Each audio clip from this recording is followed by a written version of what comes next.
எல்லாருக்கும் வணக்கம். இப்போ ஆம்பூர் பிரியாணி செய்கிறோம். 3 கிலோ பிரியாணி.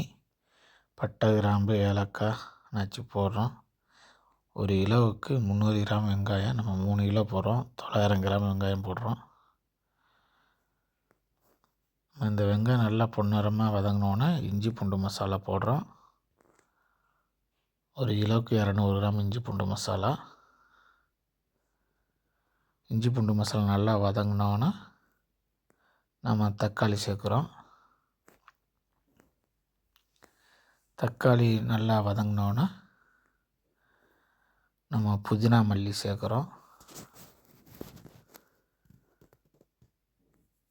புதினா மல்லி நல்லா வதங்கினோன்னே நம்ம வரமிளகா அரைச்சி வச்சுருக்கோம். நம்ம ஆம்பூர் பிரியாணிக்கு வரமிளகா பேஸ்ட்டு தான் போடணும். 1 கிலோவுக்கு 1 ஸ்பூன் அளவில் போட்டு மொத்தம் 3 ஸ்பூன் போடுறோம். 3 கிலோவுக்கு ஒரு 60 கிராம் வரும்.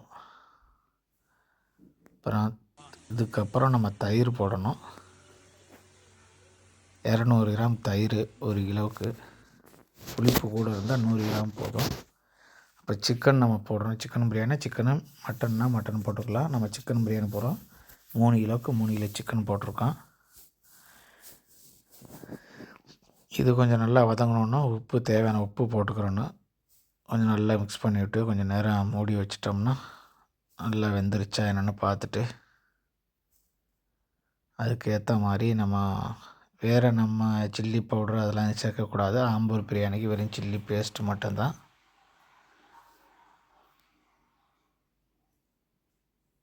இது ஒரிஜினல் ஆம்பூர் பிரியாணி. நாம் இந்த ஸ்டைலில் தான் செய்வாங்க. அதே மாதிரி தான் நம்மளும் செய்கிறோம். இப்போ நம்ம ஊற வச்ச அரிசி இப்போ போடுறோம். லெமன் நம்ம கொஞ்சம் ஊற்றிக்கலாம். நம்மளுக்கு புளிப்பு ஏதாவது கம்மியாக இருந்தால் லெமன் கொஞ்சம் ஊற்றிக்கலாம். ஒரு 2 லெமன் இல்லை 1 லெமன் தேவைக்கேற்ற மாதிரி. இப்போ நம்ம ஊற வச்ச சீரக சம்பா அரிசியை நம்ம இப்போ போட்டு கிண்டுறோம். அரிசி போட்டுக்கிட்டோன்னா அப்படியே ஸ்லோவாக பீஸை உடஞ்சிடாத அளவுக்கு மெதுவாக கிண்டணும். கிண்டின பிறகு நம்ம அந்த தண்ணி கொஞ்சம் நல்லா வற்றி அந்த அரிசியும் தண்ணி ஒரே மாதிரி வெந்தோடனே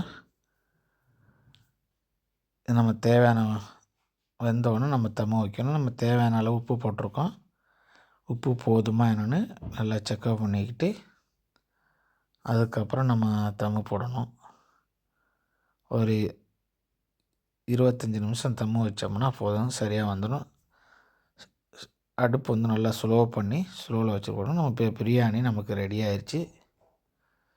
பாருங்கள், இந்த மாதிரி இருக்கும். ஆம்பூர் பிரியாணி போட இந்த கலரில் தான் இருக்கும். உங்களுக்கு பிடிச்சிருந்தா லைக்